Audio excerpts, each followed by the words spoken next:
Let's start. Straight line. Straight line को लागि basic कुराहरु हेरिया. बेसिक्स के हो? हामीले यसो पढेका छौं. एंगल बिट्विन स्ट्रेट लाइन भन्दा अगाडि equation of straight line. Equation of straight लाइनमा कुन कुन फर्मुलाहरु आउँछन्? नम्बर 1 y = mx + c, यो एउटा फर्मुला आउँछ. Number 2 x by a plus y by b = 1 आउँछ. यो पढिसकेकै कुरा हो. x cos alpha plus y sin alpha = p, यो आउँछ हैन. Fourth y minus y1 = m x minus x1. Fifth y minus y1 = y2 minus y1 by x2 minus x1 x minus x2. ठीक छ. यो फर्मुलाहरु सब पढेकै फर्मुलाहरु हैन. यो फर्मुला यसमा यो जुन m हो, m भनेको स्लोप हो. स्लोप को लागि tan थीटा एउटा फर्मुला आउँछ हैन. अर्को आउँछ minus x coefficient by y coefficient slope निकाल्नु छ भने y2 minus y1 by x2 minus x1, त्यो पनि आउँछ. यो फर्मुलाहरु भयो basic formula to find equation of straight line. यो सब बुझेको हुनु पर्यो. नेक्स्ट एउटा प्वाइन्ट यसमा के राख? Note ax plus by plus c = 0 is the general equation of straight line. यो चाहिँ general equation of straight line हो. स्ट्रेट लाइन को इक्वेशन हामीले यदि अब्टेन गर्छौं भने त्यसको नर्मल फर्म, जनरल फर्म यस्तो हुन्छ. x कुनै कोएफिसिएन्ट हुन्छ, y कुनै कोएफिसिएन्ट हुन्छ र कुनै कन्स्ट्यान्ट एट लास्ट हुन्छ = 0.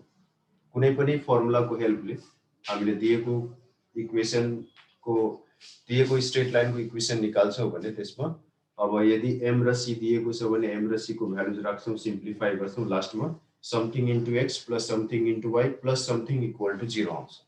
ओके. र त्यो पार्ट छैन भने त्यसको मतलब जस्तो मानौ y plus 5 = 0, त a को भ्यालु 0 भइहाल्यो. यसरी बुझ्ने हो. यो चाहिँ जनरल फर्म हो हैन. यसलाई एकदम राम्ररी बुझ्नु पर्ने हुन्छ. सबैभन्दा पहिले एकचोटी यसलाई हेरिहालौं. ल यो पार्ट बुझिसक्यो होला. अब केही प्वाइन्ट्सहरु बुझ्नु छ. जस्तै एउटा प्वाइन्ट हो सेन्ट्रोइड. सेन्ट्रोइड भन्नाले कस्तो हुन्छ? कुनै पनि ट्रायंगल को जस्तै ए बी सी ट्रायंगल भयो. यो ट्रायंगल को तीनटै मेडियन्स जस्तै एएम भयो हैन, बीएन भयो अनि यो सीपी भयो. यसरी यो तीनटै मेडियन्स हो. यो दुईटा इक्वल छ, यो इक्वल छ अनि यो पनि इक्वल छ. मेडियन्स को मतलब हो line joining vertex and mid point of opposite side. Okay. Line joining vertex and mid point of opposite side. AM BN CP यहाँ इंटरसेक्ट भयो. यसैले भनिन्छ centroid. Okay. Centroid is the point of intersection of all medians. Okay. Second, circumcentre. Circumcentre भन्नाले जस्तो अब यो triangle भयो हैन, अनि ट्रायंगल को हरेक साइड को परपेंडिकुलर बाइसेक्टर ड्रा गर्नु. यो perpendicular bisector. Okay.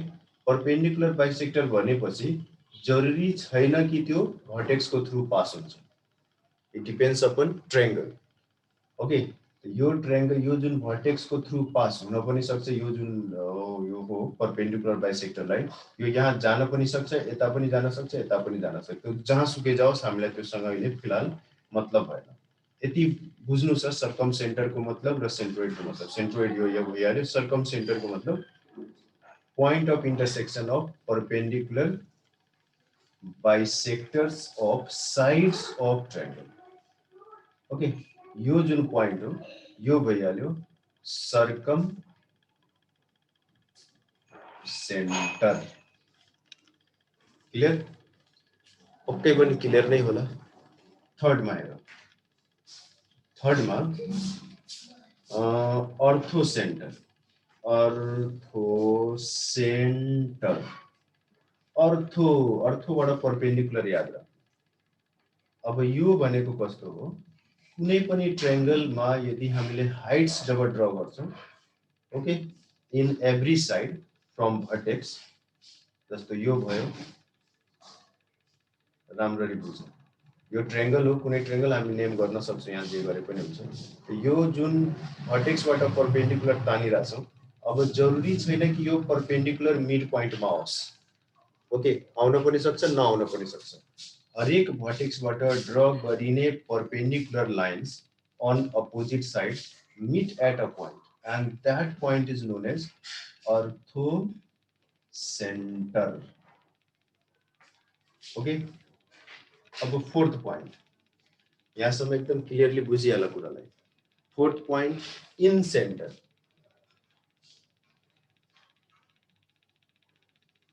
In centre भन्नाले जस्तो यो ट्रायंगल भयो, ट्रायंगलको जुन इन्टेरियर एंगल्सहरु छन्, त्यो एंगल्सको बाइसेक्टर जुन हुन्छ, जस्तो यो त्यसै गरी यहाँ यो र यो इक्वल, त्यसै गरी यहाँ यो इक्वल, यो भइहाल्यो इन सेन्टर। ओके, यसरी यो चारवटा पोइन्ट्सलाई बुझिहाल्नु। यसलाई फाइन्ड गर्न सोध्यो भने हामीले कोअर्डिनेटको मेथडले फाइन्ड गर्नुपर्ने हुन्छ, बुझ्यो त? Let's continue. अब मेन हो हामीले पढ्नु पर्ने angle between straight lines. Okay, यो एंगल बिट्विन स्ट्रेट लाइन्स भन्दाखेरि क्लास 10 मा पनि छ, त्यही कुरालाई 11 मा पढ्नु छ, अझै यसमा राम्ररी र डिटेलमा पढ्नु छ। जस्तै एंगल्स बिट्विन स्ट्रेट लाइनको फर्मुला त सबैलाई थाहा भएकै कुरा हो, यसको डेरिभेसन पनि एक्जाममा सोध्ने गर्छ, ठीक छ? त मानौ स्ट्रेट लाइन्स दुईवटा यसरी कट भइरहेछ, ओके, अनि यहाँनिर यसको इन्क्लाइनेसन, यहाँनिर यसको इन्क्लाइनेसन, यसको इन्क्लाइनेसन θ1, यसको इन्क्लाइनेसन θ2, र दुईवटै स्ट्रेट लाइन्सको बीचको एंगल θ। ओके, यसको इक्वेसन y = m1x + c1, यसको m2x + c2, ठीक छ? यो मान्न सकिन्छ, यो L2 लाइन, यो L1 लाइन, वा ABCD जे लेखे पनि केही फरक परेन, ठीक छ? अब यो P पोइन्ट अफ इन्टरसेक्सन भइहाल्यो, P, अनि यो A, यो भयो B, यो भयो X, यो भयो X डैश, यो O, सबैलाई थाहा भएकै कुरा हो। यसको नाम मैले L1 र L2 राखेँ। ओके, L1 L2 पनि राख्न सकिन्छ, जरुरी छैन कि AB नै लेख्नु परोस् है, बुझिराख्नु। पहिलेदेखि बानी छैन होला यस्तो लेख्ने, हामीले L1 be the first straight line लेख्न सक्छौं। ओके, अब यसरी पनि लेख्न सकिन्छ, लेट L1 अनि यस्तो दिएर y = m1x + c1 and L2 y = m2x + c2 be two straight lines meeting at P making angle θ। यसरी डिस्क्रिप्सन सर्ट भइहाल्छ हैन, समय धेरै लाग्दैन एक्सप्लेन गर्नको लागि, यो सर्ट तरिका हो एक्सप्लेन गर्ने है। अब यो P भनेको यो P पोइन्ट भयो, अनि यो एंगल दुईहरुको बीचको एंगल θ भयो। अब त्यसपछि फेरि let angle PAX = θ2 and angle PBX = θ1 be the inclinations of L2 and L1 respectively। Okay, यो L2 को इन्क्लाइनेसन हो, इन्क्लाइनेसन को मतलब angle made by the straight line in positive direction of X axis. Positive direction भन्नाको मतलब हो जुन पोइन्टमा कट भएको हुन्छ त्यो पोइन्टदेखि राइटतिर हेर्ने, यो यस्तो direction.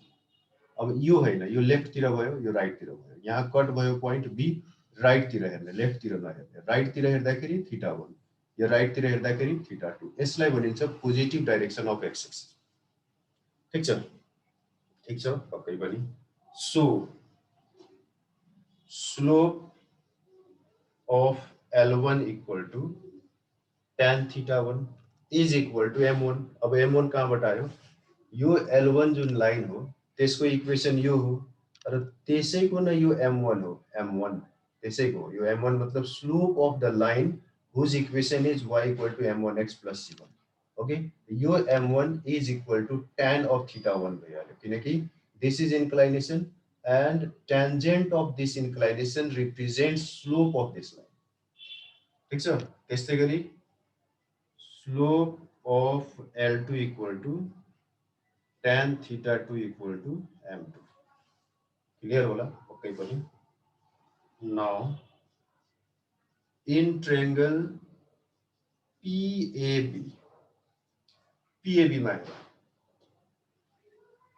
PAB we can write theta plus θ2 is equal to θ1 which gives us theta equal to this much सबैलाई थाहा भएकै कुरा हो यहाँसम्म प्रब्लम पक्कै पनि कसैलाई नहोला हैन अब हामीलाई थाहा छ tan θ1 को भ्यालु र tan θ2 को भ्यालु tan θ1 को भ्यालु र tan θ2 को भ्यालु थाहा छ त्यसकारण यसमा हामीले के गर्छौं taking tan in both sides so when we take tan in both the sides we get tan this much tan θ1 minus θ2 tan theta अब यो tan a minus b को फर्ममा गयो यहाँनिर हामीले फर्मुला युज गर्न सक्छौं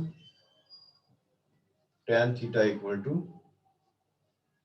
tan a minus tan b by 1 plus tan a into tan b ल भ्यालु राखौं m1 minus m2 1 plus m1 into m2 यो भइहाल्यो इक्वेसन 1 अब हेर also angle between the lines is 180 minus theta कसरी जस्तो यो थीटा हो भने यो पनि त एंगल बिट्विन देम हो यो हुन्छ 180 minus theta हैन यो थीटा यो 180 minus theta ठीक छ अब दुईटै लाइन्स को बीच को एंगल थीटा पनि हुन्छ 180 minus theta पनि हुन्छ त डिफरेन्स के को हुन गयो therefore when we take tan of the second angle we get minus tan theta minus m1 minus m2 by 1 plus m1 into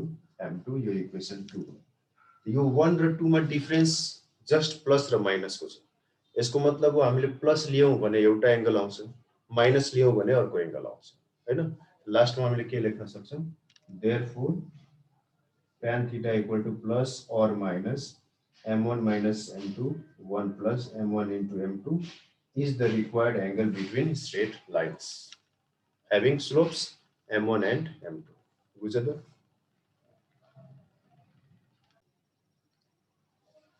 number 1 अब त्यहाँ हामीले बुझ्नु पर्यो when the lines are parallel then theta equal to 0 degree okay so tan 0 degree equal to plus minus m1 minus m2 by 1 plus m1 into m2 अब tan 0 degree भनेको 0 हो plus minus m1 minus m2 by 1 plus m1 into m2 अब यसबाट हामीले पाउँछौं यति okay कसरी थाहा छ सबैलाई यो यता गयो 0 into 1 plus m1 into m2 0 भयो अनि प्लस माइनस ले डिवाइड गर्छ 0 नै भयो m1 minus m2 equal to 0 यानी कि m1 equal to m2 that's all very simple okay आउन सक्छ exam question